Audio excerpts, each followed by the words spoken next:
Mundgod police ಠಾಣೆಯ ಅಪರಾಧ ವಿಭಾಗದಲ್ಲಿ ಕಳೆದ 4 ವರ್ಷಗಳಿಂದ ಅತ್ಯಂತ ದಕ್ಷತೆ ಮತ್ತು ಸಾಹಸದಿಂದ ಕರ್ತವ್ಯ ನಿರ್ವಹಿಸಿ ಸಾರ್ವಜನಿಕರ ಮೆಚ್ಚುಗೆಗೆ ಪಾತ್ರರಾಗಿರುವ ಪೊಲೀಸ್ ಅಧಿಕಾರಿ ಕೋಟೇಶ್ವರ ನಾಗರೊಳ್ಳಿ ಅವರನ್ನ ಕರ್ನಾಟಕ ರಾಜ್ಯ ದಲಿತ ಸಂಘರ್ಷ ಸಮಿತಿ ವತಿಯಿಂದ ಇಂದು ಆತ್ಮೀಯವಾಗಿ ಸನ್ಮಾನಿಸಿ ಬೀಳ್ಕೊಡಲಾಯಿತು।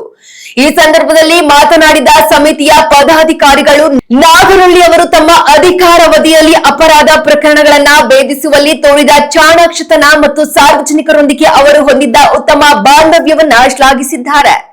ಈ ಬೀಳ್ಕೊಡುಗೆ ಸಮಾರಂಭದಲ್ಲಿ ಸಂಘಟನೆಯ ಜಿಲ್ಲಾ ಅಧ್ಯಕ್ಷ ಬಸವರಾಜ ಎಫ್ ಸಂಗಮೇಶ್ವರ, ಬಸವರಾಜ ನಡಕಿಮನಿ, ಅಶೋಕ ಹರಿಜನ, ಗಣಪತಿ ನಡಕಿಮನಿ, ಪರಶುರಾಮ ಕೊಳಗಿ, ವೀರಭದ್ರ ಕೊಳಗಿ, ಪ್ರಕಾಶ್ ಕಟ್ಟಿಮನಿ, ರಮೇಶ್ ವಾಲ್ಮೀಕಿ, ತಾರಪ್ಪ ತುಂಬುರ್ಗಿ ಸೇರಿದಂತೆ ಹಲವು ಪ್ರಮುಖರು ಉಪಸ್ಥಿತರಿದ್ದರು।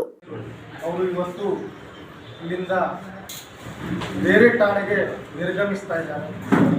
ಆ ಠಾಣೆಯಲ್ಲಿಯೂ ಸಹ ಇದೆ ಕೆಲಸವನ್ನು ಮಾಡ್ತಾ ಇರ್ತಾರೆ।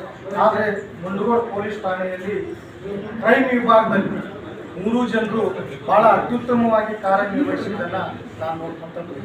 ಸುಮಾರು ನಾನು 20 ವರ್ಷಗಳ ಕಾಲ ಪೊಲೀಸ್ ಇಲಾಖೆಯ ಜೊತೆ ನಿಕಟ ಸಂಪರ್ಕವನ್ನು ಹೊಂದಿರತಕ್ಕಂಥ ವ್ಯಕ್ತಿ। ಈ ಪೊಲೀಸ್ ಇಲಾಖೆಯಲ್ಲಿ ಕೆಲಸ ಮಾಡೋದು ಬಹಳ ಕಷ್ಟ। ಸಾರ್ವಜನಿಕರ ಸಹಕಾರದೊಂದಿಗೆ ಆರೋಪಿಗಳನ್ನು ಪತ್ತೆ ಹಚ್ಚುವಂಥ ಚಾಣಾಕ್ಷತನವನ್ನು ಹೊಂದಿರತಕ್ಕಂಥ ಈ 3 ಜನರ ಸೇವೆ ನಮ್ಮ ಠಾಣೆಗೆ ಅಗತ್ಯ ಇತ್ತು।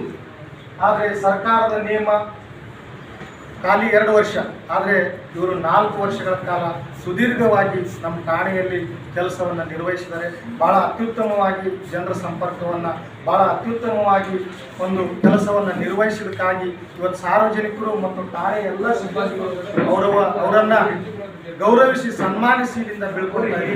ಅವರು ಇವತ್ತು ಕೆಲಸದ ನಿಮಿತ್ತ ಇಲ್ಲಿಂದ ಹೋಗ್ಬೋದು, ಆದರೆ ಈ ಸಾರ್ವಜನಿಕರ ಮನಸ್ಸಿನಿಂದ, ನಮ್ಮ ಮನಸ್ಸಿನಿಂದ ಅವರು ಯಾವತ್ತೂ ನಿರ್ಗಮಿಸೋದಿಲ್ಲ।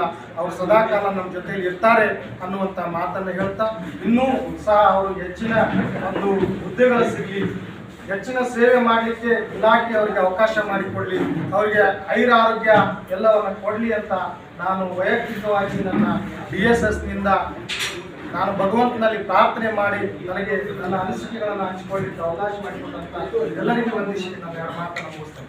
ಜೈ ಹಿಂದ್।